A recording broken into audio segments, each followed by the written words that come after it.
त्यांना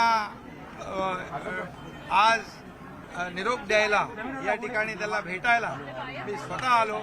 कार्यकर्त्यांमध्ये प्रचंड उत्साह आपण पाहिलेला आहे आणि प्रभू रामचंद्राचं दर्शन कधी होतंय अशा सगळ्याच याच्यामध्ये उत्साहामध्ये सर्व रामभक्त कार्यकर्ते या ट्रेनमधून रवाना झालेले आहेत। ते परवाच्या दिवशी तिथे प्रभू रामचंद्रांचं रामलल्लांचं दर्शन घेतील। गेला दौरा आणि हा दौरा थोडा वेगळा दिसतोय। खरं म्हणजे अयोध्या हा आमच्यासाठी अतिशय श्रद्धेचा विषय आहे, आमच्या भक्तीचा विषय आहे आणि अस्मितेचा विषय आहे। त्यामुळे अयोध्येला जाण्याचा जेव्हा योग येतो त्यावेळेस कार्यकर्त्यांमध्ये प्रचंड उत्साह या ठिकाणी पाहायला मिळतो। यावेळेचा उत्साह आपण म्हटल्याप्रमाणे बरोबर आहे, जास्तीचा उत्साह आहे।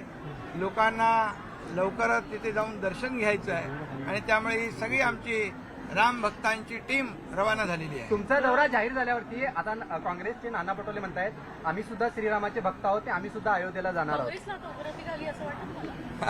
चांगलं आहे, म्हणजे आमच्यामुळे का होईना अनेक लोक रामलल्लांचं दर्शन घ्यायला ललायित झालेले आहेत। चांगलं आहे आणि अयोध्या हा प्रभू रामचंद्रांची जी पावनभूमी आहे ती आमच्यासाठी फारच श्रद्धेचा विषय आहे आणि म्हणून जिव्हाळ्याचा विषय आमचा।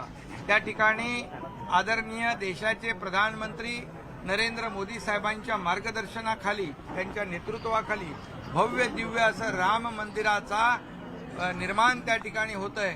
जे स्वप्न आदरणीय हिंदू हृदय सम्राट बाळासाहेब ठाकरे यांनी पाहिलं की अयोध्येमध्ये जागतिक दर्जाचं राम मंदिर भव्य दिव्य असं व्हावं अशी खुद्द बाळासाहेबांची इच्छा होती आणि मी खऱ्या अर्थाने या देशाचे प्रधानमंत्री मोदी साहेबांना मनापासून तमाम राम भक्तांच्या वतीने धन्यवाद देतो, त्यांचे आभार मानतो की जे स्वप्नवत वाटणारं राम मंदिराचं काम लवकरच पूर्णत्वात जात आहे आणि त्यासाठी आपल्या महाराष्ट्रातून जे सागाचं लाकूड लागणार आहे दरवाजाला आणि इतर जे काही बांधकाम आहे त्याला जेवढं सागाचं लाकूड लागतंय ते आपल्या या महाराष्ट्रातून जातंय। ही देखील आमच्या दृष्टीने आपल्या तमाम महाराष्ट्रवासियांच्या दृष्टीने अतिशय आनंदाची आणि समाधानाची बाब आहे। मुख्यमंत्री भेट घेणार, तुमच्या दौऱ्याची इतरांनी धास्ती घेतली म्हणायचं का?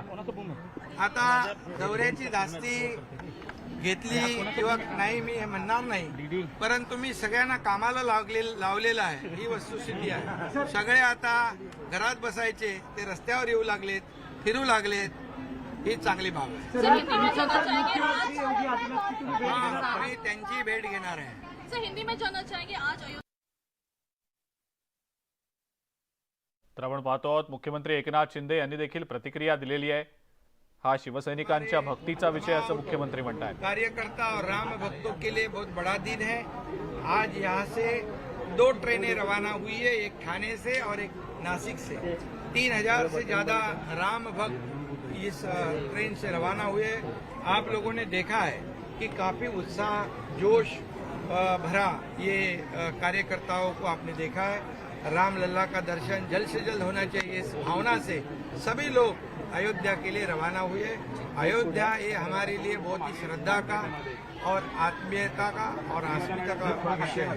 कार सेवकों से लेकर कार्यकर्ताओं से सारे लोगों के सपने साकार हो रहे हैं अयोध्या में जो राम मंदिर हो रहा है उसे लेकर। बिल्कुल, हमारे हिंदू हृदय सम्राट बाळासाहेब ठाकरे जी का भी सपना था कि अयोध्या में भव्य दिव्य ऐसा राम मंदिर बने और मैं इसलिए आदरणीय देश के प्रधानमंत्री नरेंद्र मोदी जी को बहुत धन्यवाद देता हूँ। तमाम राम भक्तों की ओर से उनका आभार व्यक्त करता हूँ क्योंकि ये लाखों करोड़ों राम भक्तों का सपना वो पूरा कर रहे हैं और जल्दी ये राम मंदिर भव्य दिव्य जो पूरा होगा और ये लोगों का जो सपना है वो भी पूरा होगा। मुझे याद है जब कार सेवा शुरू थी तो हमारे धर्मवीर आनंद दिघे साहब ने एक चांदी की ईंट भी कार सेवा में अर्पण की थी।